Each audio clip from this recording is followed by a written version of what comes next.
बारामतीमध्ये शरद पवारांच्या वयावरून चर्चा होते. आता आणखीन एक नाव चर्चेत आले.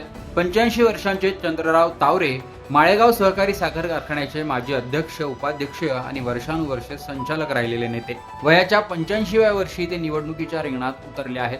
विशेष म्हणजे या निवडणुकीत एकीकडे शरद पवारांचं पॅनल आहे, तर दुसरीकडे अजित पवारांचं पॅनल. दोघांनाही माळेगावच्या निवडणुकीत ते वर्षानुवर्ष भिडत आलेत आणि अनेकदा पवारांना त्यांनी धूळही चारली. आता पुन्हा ते वयाच्या 85व्या वर्षी निवडणूक लढवत आहेत. अजित पवार यांनी स्वतःच चेअरमन होण्याची घोषणा केली. त्यावरच मतदानाला आले असता चंद्रराव तावरे काय म्हणाले ऐका. काय चेअरमन कुणाला करायचं हे सभासद संचालक मंडळ निवडतात आणि त्या संचालक मंडळामधून चेअरमनची निवड केली जाते, असं कायद्याची तरतूद आहे.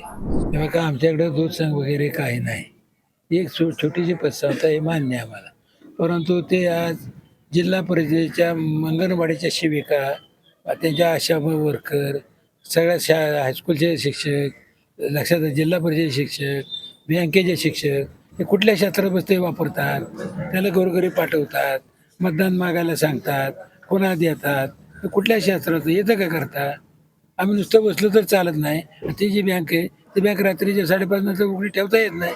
ती बँक उघडी ठेवली, तिथे ह्यांचे प्रतिनिधी होते, आले होते. आम्ही जायच्या पूर्वी ते अगोदर गेले, आता ते सगळं जागेवर सापडलं असतं. दबाव तंत्र आम्हाला काय वाटत नाही, हे त्यांचं नेहमीची स्टाईल आहे, त्याला आम्ही घाबरत नाही. असं हे जे आहे ना, ते मतदाराला तुम्ही विचारा. आम्ही शेतकरी माणसं आहे, आमच्याकडे कुठले उद्योगपती नाहीत, उद्योगधंदा नाही, शेती करणारी माणसं आम्ही आहोत. आमचा काही कुठला 2 नंबरचा धंदा नाही. त्यामुळे आम्ही पैसे कुठले वाटणार.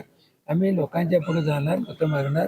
गेले 40-45 वर्ष ह्या कारखान्यात मी संचालक म्हणून, व्हाईस चेअर म्हणून, चेअरमन म्हणून काम केलेलं आहे. अत्यंत प्रामाणिकपणाने काम केलेलं आहे. आता मी केलेल्या कामाची पावती आज सभासद निश्चितपणा द्यायला अशी मला खात्री आहे. ते अवघड आहे, त्यांचं मला कसं विचार. आमचा कारखाना त्यांना मोडायचा आहे. मागच्या वेळेला त्यांनी सोमेश्वर कारखान्याची 13 गावं, 11 गावं, ती गावं 60 वर्षापासून त्या कारखान्याचे सभासद आहेत. त्यांची इकडे माळेगावला यायची इच्छा नाही. असं असताना ह्यांनी दबाव तंत्र वापरून त्या कारखान्याचे हे गावं जोडण्यासाठी जनरल मिटिंगच्या अजेंड्यावरती विषय ठेवला. जनरल मिटिंगनं ते नाकारलं किंवा हे करू नका म्हणलं, तरी त्याने खोटं प्रोसिडिंग लिहिलं.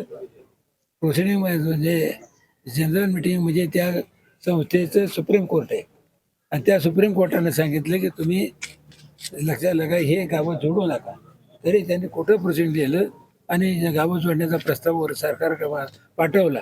काही लोक कोर्टात पाठवले. त्यावेळेला आम्ही सरकारचे प्रतिनिधी या जनरल मिटिंगला बोलवले होते. त्यांचा अहवाल आम्ही कोर्टामध्ये हजर केला. सगळं त्यांचं फेटाळून लावलं आणि नंतर ज्या वेळेला प्रोसिडिंग मंजुरीला आलं त्यावेळेला आम्ही सगळ्यांनी उठाव केला आणि त्यांना ते सगळं माघारी घ्यावं लागलं, रद्द करावं लागलं. त्यांनी लिखी दिलं.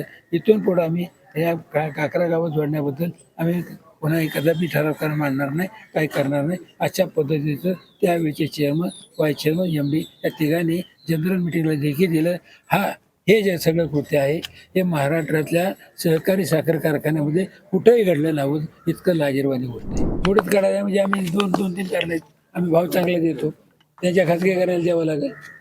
आणि त्यांची नेहमीची एक स्टाईल आहे की इथल्या भागातला शेतकरी तो असणारा माणूस हा पैशानं किंवा आर्थिकदृष्ट्या मजबूत झाला नाही पाहिजे. ते दाखवत नाहीत, बोलत नाहीत. तुम्ही सांगा, एक उसाचा धंदा आहे, छत्रपती काय अवस्था केली, दूध सांगायची काय अवस्था आहे आपल्या. आम्हाला सांगितलं सूत गिरण्यासाठी पैसे द्या, आम्ही त्यांना शेअर भांडवल दिलं, चालली का सूत गिरणी? काही नाही. त्यांनी आयुष्यात कुठलीही नवीन संस्था काढली नाही, चालवली नाही. ज्या संस्था ज्या आहेत त्या मोडकळीला कशा येतील असा प्रयत्न केलेला. तुम्ही सांगा, शेतकऱ्यांना जर त्यांच्या मालाचा दाम नाही मिळाला, उद्ध्वस्त ऑटोमॅटिक होतात का नाही? छत्रपती कारखाना मिळाला का? नाही मिळाला. त्यांचा जो खर्च कारखाना आहे, नाही देऊ शकले. आज 12-14 वर्ष झाले ते मंडळी टनाला 300, 400, 500 रुपये भाव कमी घेतात. तिथे कुठे गेला सहकारी त्यांचा? बघा, हा विनोदाचा भाग आहे. हा विनोद असा की त्यांनी माझ्याकडे माणसं पाठवली, मी फॉर्म भरणार म्हटलं, आपण एकत्र करू, तुम्ही चेअरमन राहा, 5 वर्ष चेअरमन राहा, तुम्ही संचालक मंडळातले 12-14 संचालक तुमच्या विचाराचे घ्या, 5-4 संचालक आम्ही यादी देतो आमची, त्यातनं तुम्ही निवडा, पण तुम्ही चेअरमन राहा, पण आम्हाला बरोबर घ्या. आम्ही सांगितलं आम्हाला तुमच्याबरोबर यायचं नाही, कारण जे छत्रपती झाले ते आमचं करायचं नाही. त्यानंतर आमचे जे कारखान्याचं मागं ते काय त्या 11 गावं जोडण्याचा प्रयत्न केला, ते जर आम्ही तिथे गेलो त्यांनी जोडा म्हणून सांगितलं आम्हाला ऐकावं लागेल, ते आमचं कारखाना मोडू द्यायचा नाही, म्हणून आम्ही त्यांच्याबरोबर गेलो. तेव्हा काय रेट पैसेच माझ्याकडे आले नाही तर काय रेट सांगू. ते सगळा कोटीतला खेळ आहे, ते मोजायला आम्हाला यायचं नाही, आकडे सुद्धा लिहायचे. हे बघा, त्यांनी आम्हाला जे कळलेली माहिती अशी आहे, 10,000 रुपये प्रत्येक मतदाराला द्यायचे आणि 11,000 लोकांना पैसे वाटायचे. एक लक्षात आलं का, असं त्यांचं आहे. आता आम्हाला कोट कशाला मध्ये ते माहीत नाही.